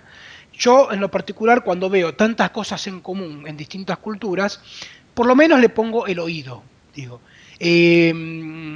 A nivel astrológico también la situación ha cambiado, a nivel astronómico, y hablan de que este es el momento en donde el ser humano tiene que tomar a nivel personal una decisión, y es despertar o seguir dormido. Pero no dice que hay que intentar despertar a los demás, es o despierto yo o el que quiera seguir dormido que así lo siga. Si no, lamentablemente caemos, como bien decías, en ese afán de que de repente uno... Es que la sensación de descubrir algo produce un movimiento, una energía tan especial en uno, que lo primero que quiere hacer es, amigo, amigo, hermano, hermano, ¿no? Pero no es así, lamentablemente. Oye, y a mí, claro, pero eso son, digamos que, satisfacciones personales. Claro, exacto. Cuando yo, investigando para el libro anterior, descubrí algo que se llama la estela de Meshá, Ujú. que es la estela de un rey moabita de nombre Meshá, o en la Biblia también está como Mesá. En esta estela, él dice como típico, como toda crónica, los reyes comienzan diciendo yo soy tal, rey de tal, hijo de tal, dominé de tal parte, o sea, en fecha, y narra sus hechos históricos, ¿no? En una parte de esa estela, este rey Mesá dice, y Dagón, no es Dagón, sí, Dagón. Dagón me dijo, ve y ataca a Israel. Dagón era su dios. Ujú. Este rey estaba narrando cómo su dios le habló. Y eso es una evidencia crucial para mí. Entonces, cuando descubrí eso, yo me puse así, wow, increíble. Y mi mamá está sentada ahí, que me estaba viendo. ¿Qué te pasa? Me dice. Y yo, mi mamá es recontra católica, mi mamá todos los días escucha el rosario. Bueno, te imaginarás. Sí, sí, sí, Entonces sí. yo, era tal mi emoción que igual se lo conté, aunque no lo iba a entender. Ya, pero era una prueba evidente Claro, de que como Dios que habla con su pueblo, no era el único el caso del Dios bíblico. Bueno, claro. esto me ha pasado ahora en mi nuevo libro, cuando encontré un documento que se llama el Sefer Raziel Hamarach, o el libro del ángel Raziel. Ujú. Es una cosa que yo, porque dentro de mi nueva teoría, o sea, dentro de mi nueva hipótesis, hizo o sea, fue como, digamos, que el eslabón perdido en mi teoría nueva. Claro, porque en mi nueva teoría, Enlil es el Enlil de los textos mesopotámicos, es el o el Shaddai de los patriarcas hebreos, o Ujú, sea, de la época patriarcal, ujú. época anterior al tiempo en Egipto. Y de esto hay muchísimas pruebas de que esos judíos adoraban a un dios que se llama El. Ujú. Entonces, para mí Enlil Bueno, es perdón, El. de ahí viene el nombre, o uno de los nombres de Dios, que es Elohim, también, digamos. Así es. Ahora, para mí, Él es Yahvé. Ujú, Antes yo pensaba que Él y Yahvé eran dos entidades diferentes. Ahora yo pienso que es el mismo ser. Lo que pasa es que con diferentes actitudes, porque lo que sí no hay que, es innegable, es que en actitudes, o sea, el Dios que contactó a los patriarcas, es muy diferente al Dios de los hebreos. Por ejemplo, un caso puntual. Y esta diferencia ha hecho a muchos pensar que son dos seres diferentes. Un caso puntual, por ejemplo, cuando Abraham, Isaac, Jacob, ya, cuando Jacob tenía edad para buscar esposa, su mamá, Rebeca, lo mandó a buscar esposa a su tierra para que se case con una persona de su misma familia. Ellos vivían en Canaán y su mamá no quería que se case con una cananita. Entonces lo mandó donde Labán, donde el hermano de Rebeca, para que busque esposa allá. Entonces, Labán tenía dos hijas, Lía y Raquel. Entonces, fue para allá Jacob, le gustaba una, pero como era la menor, tenía que casarse, porque en la tradición era que se tenía que casar primero la mayor. Bueno, sí. el tema es que el sabido de Labán lo hizo estar ahí trabajando por las hijas muchos años a Jacob, como esclavo prácticamente, para poder tener a sus dos mujeres. Que Jacob tuvo un momento que huir, no lo dejaba ir, se tuvo que huir. Entonces un día, una noche, cogió a sus dos mujeres, Lía, Raquel, y a sus otras dos mujeres más, que eran las esclavas de las dos mujeres, porque tuvo cuatro mujeres, que fueron Lía, Raquel y las dos esclavas, la esclava de Lía y la esclava de Raquel. Fue con todas sus mujeres y sus hijos y todo huyendo en la noche, huyendo de su suegro, Labán. A la siguiente, Labán se entera y sale en la persecución de Jacob. En el camino, Dios le habla a Labán y le dice: hey, ojo, cuidado con ser brusco con Jacob, que es mi protegido. Ya. Por ejemplo, ese es el Dios de los patriarcas. Ujú. Yahvé, el Dios de Moisés, ¿qué hubiera hecho? No le dice nada. Le tira un Yahvé, rayo y Yahvé lo incitaba y después lo mataba. Y después claro. le decía: mira, Jacob, mira mi poder, para que mostrarte mi poder. Entonces, este es un caso muy puntual de cómo diferentes son esas personalidades. Lo cual a muchos los ha llevado a pensar que son dos seres diferentes, y lo cual a mí también me llevó a pensar así antes. Ahora, ¿qué es lo que pienso? Que él y Yahvé son el mismo ser. De hecho, cuando Yahvé habla con Moisés y le dice: yo me manifesté a Abraham, Isaac y Jacob con otro nombre, pero no le revelé mi verdadero nombre. O sea, él confiesa eso. Ujú. Entonces, lo que pienso ahora es que él y Yahvé son el mismo, pero Yahvé cambió, o él cambió, de nombre y de actitud como estrategia. Ujú. Y yo sospechaba esto, y el libro del Ángel Raciel me lo confirmó. En ese libro uno puede, porque es un libro muy esotérico, yo no sé mucho de cosas esotéricas ni de cábala, pero por lo que interpreto, tiene mucho que ver la resonancia, el poder del pensamiento, de las palabras. Claro. Entonces, inclusive, según mi nueva teoría, el cambio de nombre de él a Yahvé tiene también relación con el cambio de nombre de Abraham a Abraham, Ah, bueno, de lindo, Sarai a lindo, Sarai, lindo tema de ese. Jacob a Israel. Todo tiene lo mismo, todo tiene, o sea, el cambio de nombre de él a Yahvé tiene el mismo origen. Ujú. Pero eso lo dejo como expectativa para cuando esté mi libro publicado. El Bueno, tema es que cuando descubrí ese libro, lo que sí voy a adelantar es esto, que yo no sé si haya otro, pero es el único documento que yo conozco en que aparece mencionado YHWH y él, o sea, los dos dioses en el mismo documento. Esta es la transición. La prueba de que son el mismo, porque hay unas pruebas, hay personas que piensan y no tienen también pruebas para pensar así, que Yahvé es más bien Marduk. Pero yo pienso que no, que es Enlil en su forma de él. Pero bueno, este documento prueba la transición de él a Yahvé. Bien.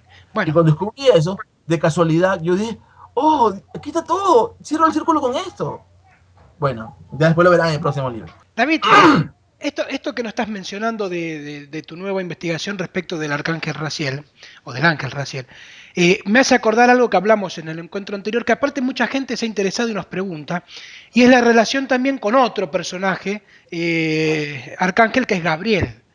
Y teniendo en cuenta que la palabra ángel en su etimología es mensajero, yo te quiero preguntar, ¿qué tienen tanta influencia estos arcángeles en toda esta investigación que vos estás haciendo?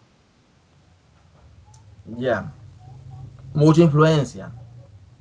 Porque, a ver, primero para aclarar, ángel es mensajero.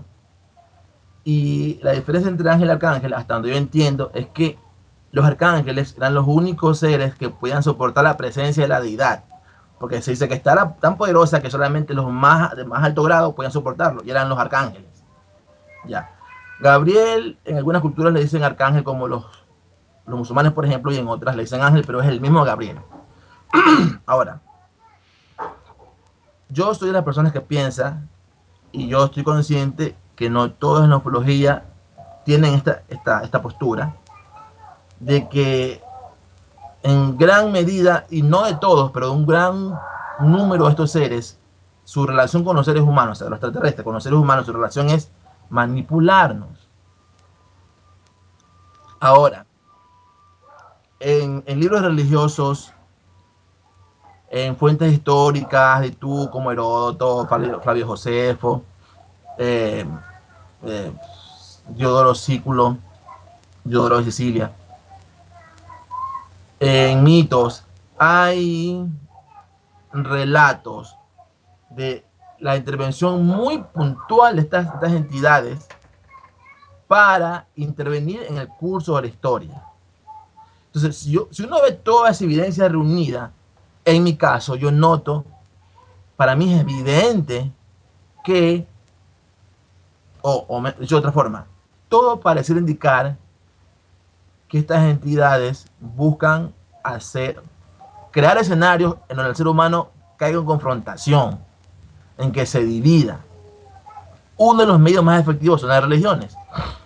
En el caso de las religiones, digamos, hay más de 2000 religiones en el mundo actualmente. Ahora, las tres religiones en lo geopolítico más importantes son el cristianismo, el judaísmo y el islam. Las tres religiones tienen el mismo origen. Las tres religiones reconocen que su personaje principal y punto de partida es Abraham.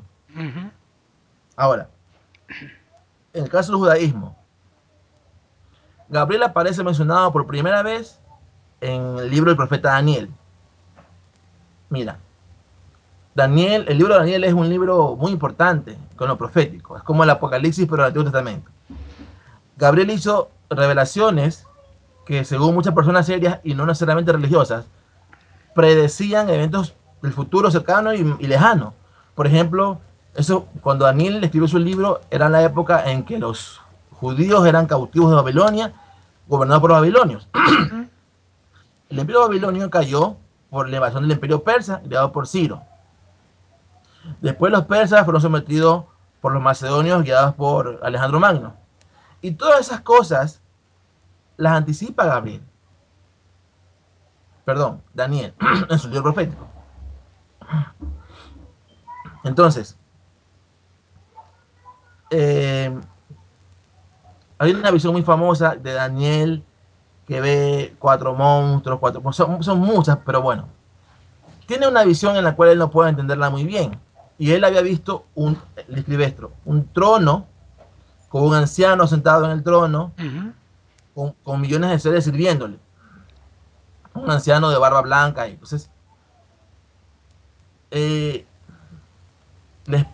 antes de eso había visto una escena de cuatro monstruos o bestias.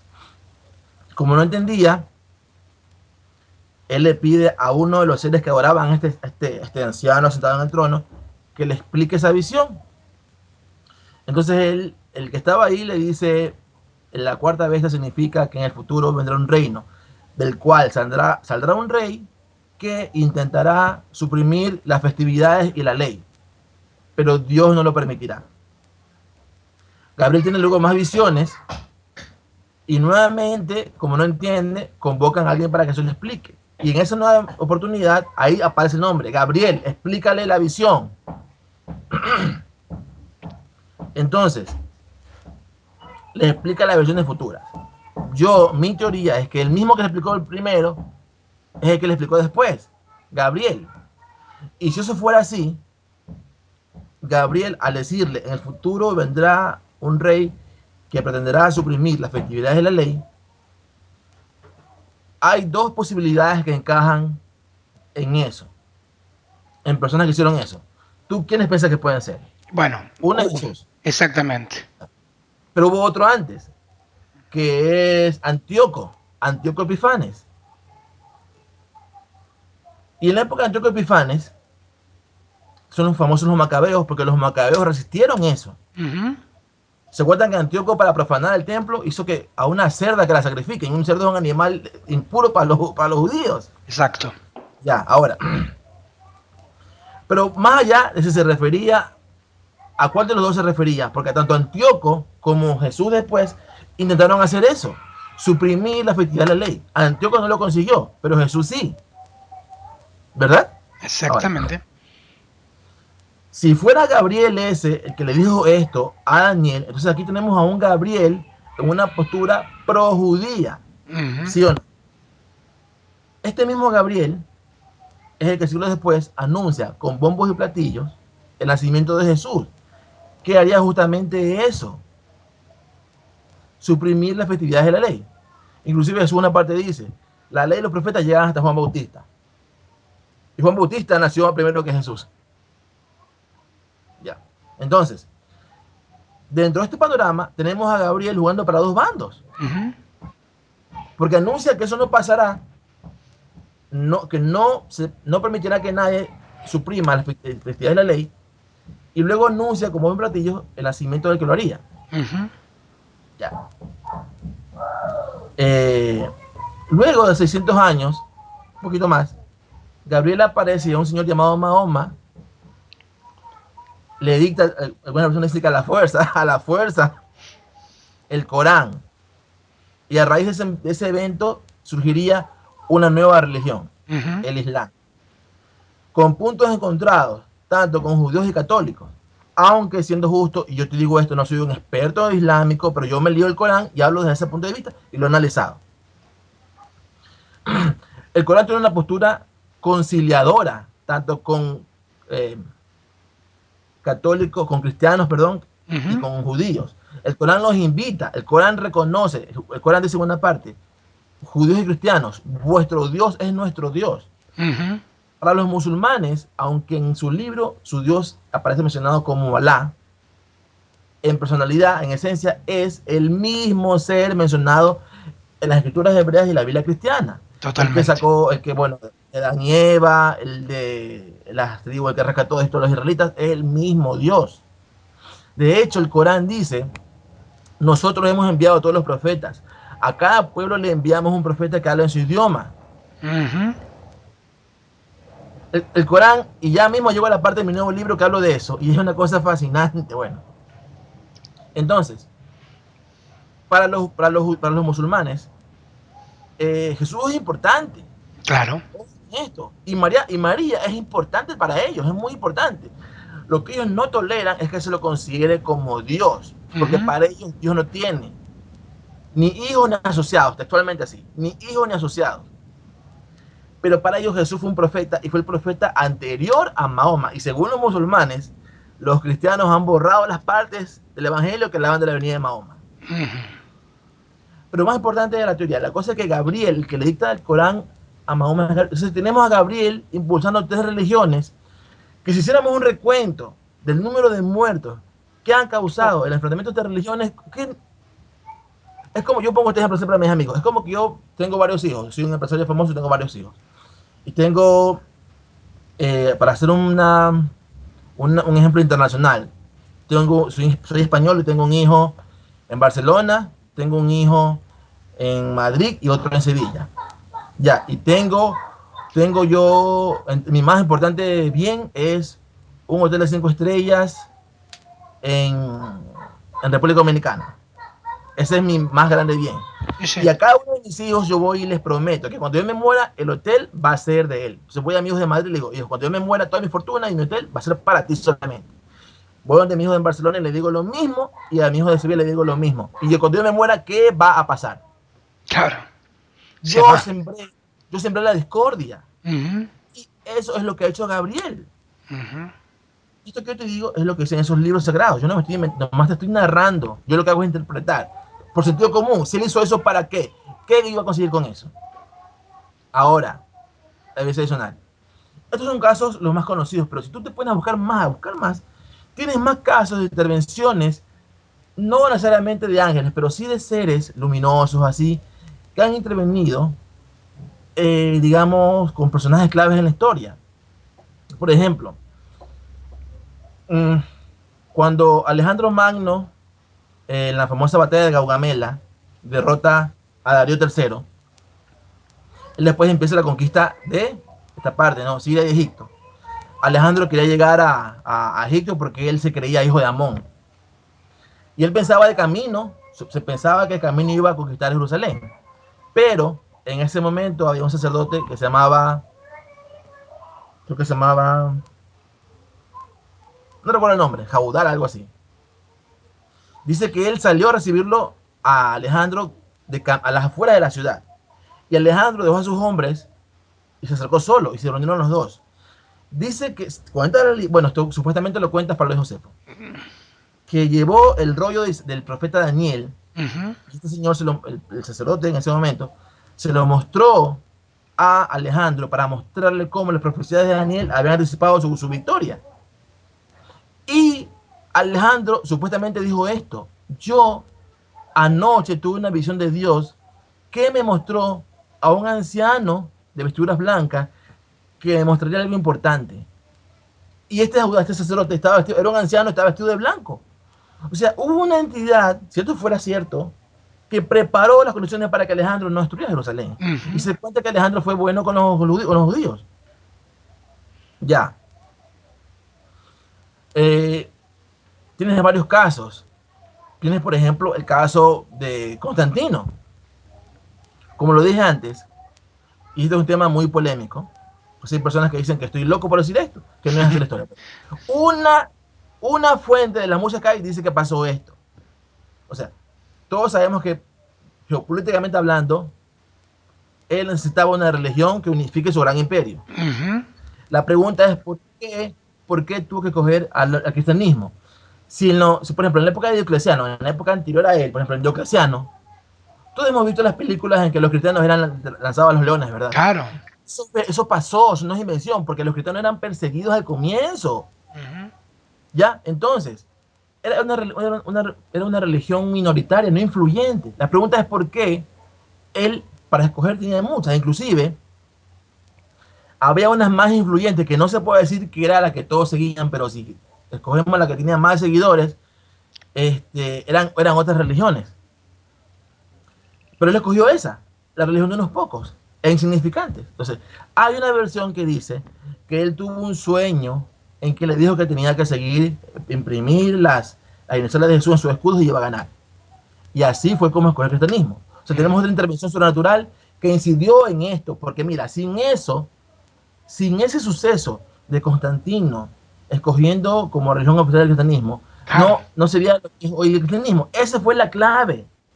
Porque Roma después impuso el cristianismo en en los otros sectores de Europa. Ahora, Totalmente. también tenemos, por ejemplo, un caso parecido en la historia de Carlos Magno. Esto me enteré ayer. Carlos Magno tuvo un sueño.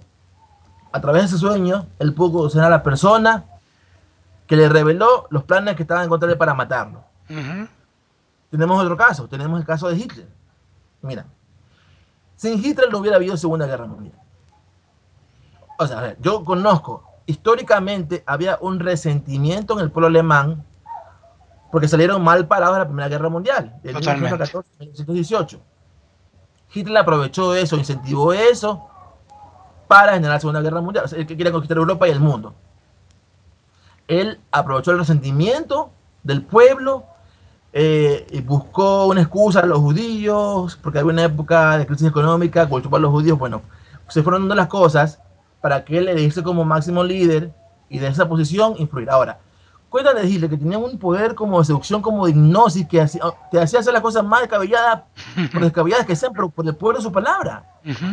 Y Hitler contó esto, que él, como fue soldado en la Primera Guerra Mundial, dice, contó esto él, que habían terminado de cenar y una voz le ordenó que se moviera donde estaba. Del sitio donde estaba, en la trinchera, se moviera.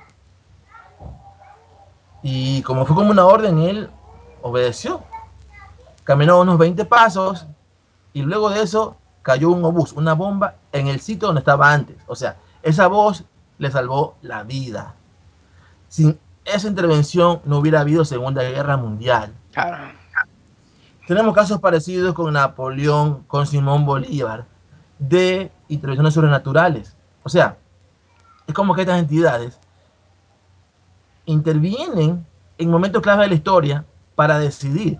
Hay un caso también de la guerra de los 100 años entre Inglaterra y Francia. Juana de Arco era una contactada.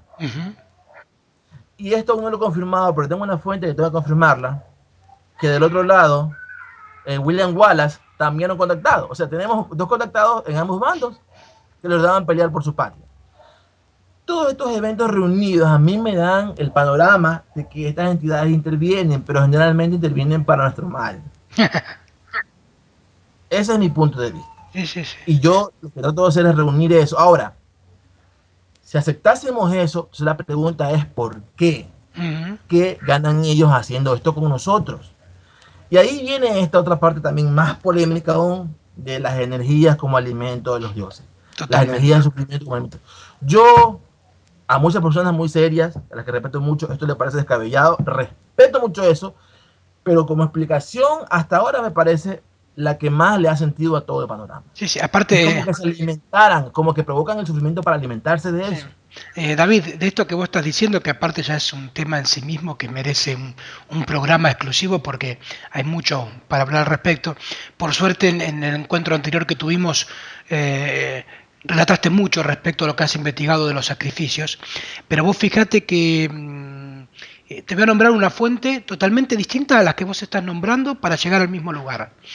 La sabiduría tolteca, por ejemplo, que es la que nos transmiten las culturas mesoamericanas, hay un libro de Castaneda donde relata sus encuentros con don Juan Matus, que era el indio yaqui que lo instruyó en estas enseñanzas. Y hay un relato muy particular en donde le cuenta que el ser humano cree que es lo más alto en la cadena alimenticia, y se lo cuenta así tal cual. O sea, vos lo ves y decís, esto lo escribió Kangá. No, pero digo, le cuenta que el ser humano comete el error de creer que es lo más alto en la cadena alimenticia a nivel de energía, y le relata que así como nosotros nos alimentamos de los animales, hay entidades que no las nombra como extraterrestres, las nombra como energías y interdimensionales que se alimentan de las emociones y que el ser humano ni siquiera sospecha, así lo dice, sospecha de esta situación. Está claro entonces que vamos a otra mitología, de un conocimiento que no tiene nada que ver con supuestamente con lo que vos estás narrando, y nos cuentan algo muy similar. Está claro, David, que es muy ingenuo pensar que el ser humano, así como en algún momento creyó que era el centro del universo, que la Tierra era el centro del sistema solar, lo mismo pasa con este tema. Está fuera de nuestro alcance estas consideraciones. Lo mismo digo, quien guste el texto que estoy mencionando, me lo hace llegar a través del correo o de un mensaje y les digo exactamente la fuente donde está. David, y quiero hacerte una pregunta, ya que el tema que estás hablando me da la pauta para hacerte una pregunta. Medio descolocante, pero que son lindas. Y vos estás nombrando de sucesos que han cambiado la historia de la humanidad. Mirá lo que te voy a preguntar. Si vos tuvieras la máquina del tiempo ahora y tuvieras la posibilidad de influir en uno de estos hechos, ya sea en el pasado como en el futuro? Esta es una pregunta recurrente que le hacemos a nuestros invitados. ¿A dónde irías? ¿Pasado, futuro? ¿Y qué cambiarías? Por ejemplo, si fueras al pasado, ¿qué situación cambiarías respecto del presente? Y si fueras al futuro, ¿qué situación de mensaje le dirías respecto de aprendizaje en cuanto a lo que sucede en el presente? No sé si te la complico o no, pero ya que No, no, para nada. estás nombrando sucesos que han cambiado la historia de la humanidad, me pareció que es un buen momento para hacerte esta pregunta. Ya, bueno. Yo iría al pasado, pero yo no iría con la intención de intervenir en el pasado, porque yo si interviniera en un momento clave, ¿cómo yo sé que mi intervención va a causar en el futuro más mal que bien? Ujú. Muy Eso nadie me sabio, lo puede garantizar. muy sabio. Ujú. Ya, a mí se me gustaría ir, pero como observador. Por ejemplo, a mí me gustaría conocer a Alejandro. Alejandro fue lo más grande como genio militar en la historia de la humanidad. Muchos piensan que él era un elegido de los dioses. Él mismo se creía hijo de Amón, porque su mamá se lo había dicho. Ujú. Y él, bueno, cuentan que era muy arrogante y todo, pero era un genio militar. Y Alejandro tenía la particularidad de que él como que leía la mente de su oponente y se anticipaba a los movimientos en la batalla, estrategia de su mente y contrarrestaba. Entonces, a mí me gustaría por lo menos conocerlo en persona como era. Dicen que era rubio, alto, como son los griegos, ¿no? Porque para mí, como genio militar, fue lo más grande. No como persona, porque también, pero bueno, yo, hay que conocer las cosas en su contexto histórico. Totalmente. Me gustaría conocer a Alejandro. También me gustaría conocer el pasado a dos, a un músico y a un escritor. A Dostoyevsky. Ujú. Me hubiera gustado conocerlo en vida porque yo tengo una admiración especial por Rusia en general. Porque por sus músicos y no hay un escritor ruso que sea malo. Todos son fantásticos. Pushkin, Pushkin, Chekhov y Dostoyevsky. Bueno, solo algunos, ¿no? Pero yo admiro mucho a Dostoyevsky. Entonces, me hubiera gustado conocerlo en persona, aunque sea, digamos, no por lo menos, si yo sé, por ejemplo, que tal fecha estuvo en un sitio, yo, en un restaurante, yo poder sentarme a 2 metros y verlo como era. Y otro más, a Vivaldi. Mira, Porque a mí me gusta la música clásica. bien, Me gusta la música clásica. qué Y de abanico de la música gustos. clásica, me gusta mucho el estilo de Vivaldi. A mí me gusta mucho el violín. Y para mí, por ejemplo, las, para mí, honestamente, te digo esto lo puse en mi muro de Facebook, pero en otro Facebook. Las 4 estaciones de Vivaldi deberían ser declaradas Patrimonio Intangible de la Humanidad. Para mí es una cosa tan maravillosa, y yo amo la parte del invierno. Hay una alemana que se llama Claudia Fischer, que es un genio musical, toca el piano, toca también el violín, y la forma, porque hay tocadas y tocadas, ¿no? Ujú. Para mí es quien mejor interpreta las 4 estaciones. Y la parte del invierno es una cosa tan maravillosa que yo admiro a Vivaldi. Hay personas que piensan que él era muy repetitivo y que todo se parece, pero yo no sé, pero amo el estilo de Vivaldi. También hubiera conocido a Vivaldi, sí me hubiera gustado conocerlo y yo hincarme, cogerle la mano, besarle la mano y decirle maestro. Bueno, está bueno. Ahora, David, una preguntita que vuelve a estar servida en bandeja con el tema que estamos tratando. Hay una teoría también que nos dice lo siguiente, que va de la mano de esto que vos estás diciendo. ¿Vos crees que hay alguna posibilidad dentro de este casi entorno ciencia ficcionario que estamos hablando de que esas intervenciones a lo largo de la historia pueda ser algún tipo de hombre del futuro que viaja en el pasado para modificarlo? Eh, no lo descarto, no lo descarto, pero tampoco lo aceptaría como única fuente. Es decir, hay quienes piensan que todas las intervenciones de supuestos extraterrestres son humanos del futuro, lo que implicaría que no existe en el universo más inteligencia que la humana.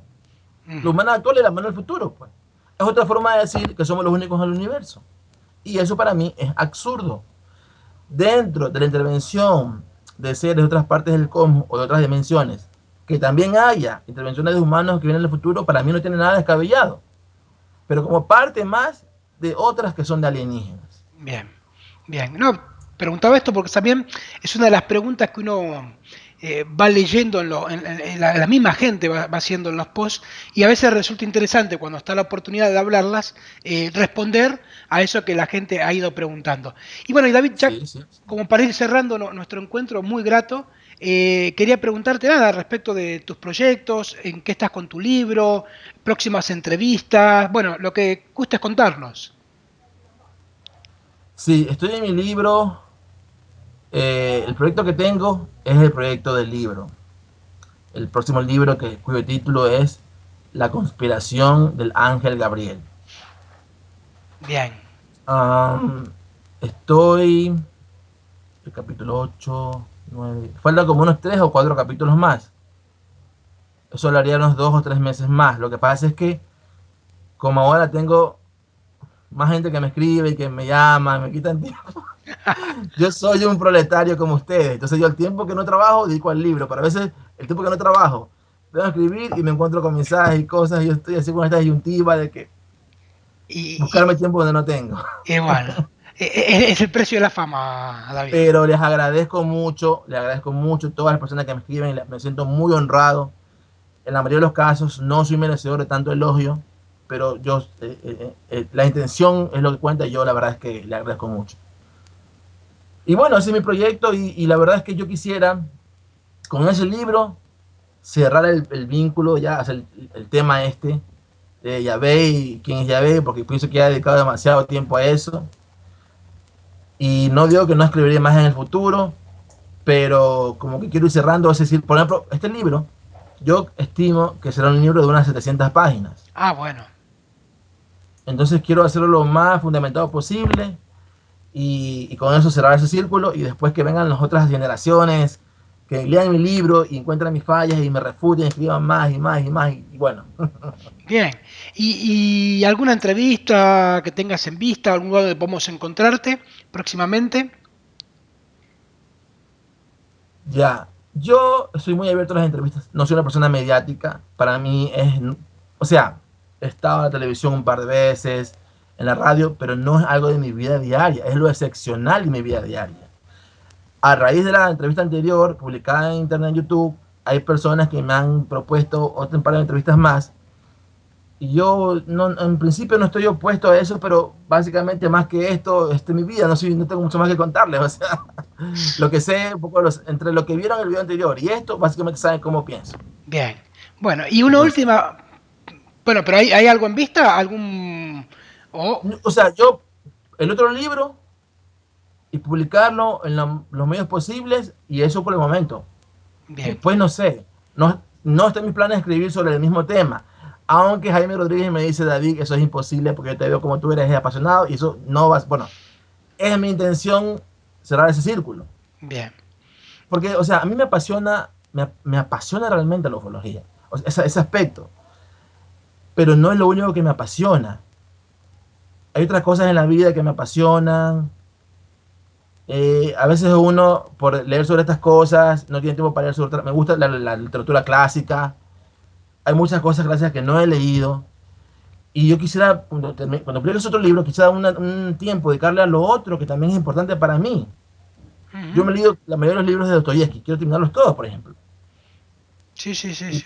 y por estas cosas yo me he privado de las otras cosas que también me gustan. Bueno, ojalá tengas también tiempo para esto y bueno, el manejo del tiempo es uno de esos secretos que tenemos que aprender. Última preguntita, David, ya ahora sí para ir cerrando, una pregunta off topics. Eh, ¿Vos qué crees que está pasando en Ecuador? Que está surgiendo una, no voy a decir generación porque no es una cuestión de edades, pero hay varios compatriotas tuyos, como es por ejemplo el caso de, independientemente de lo que investiguen, o de acuerdo o no con las teorías, por ejemplo el caso de Ruth Rodríguez, bueno, tu caso, está un amigo también de la casa que es Johnny Guzmán, que tiene un programa donde expone teorías respecto de estos temas, Vos nombrabas antes a tu maestro en cuanto a la ufología. ¿Qué crees que está pasando en Ecuador? Lo de la Cueva de los Tallos, un tema histórico también en Ecuador. ¿Por qué crees que está pasando en Ecuador? Que hay como esta movida que no se ve tanto en otros lugares respecto de personas que están intentando transmitir estos mensajes. ¿Vos crees que hay algo en particular que haga que suceda esto o es el azar?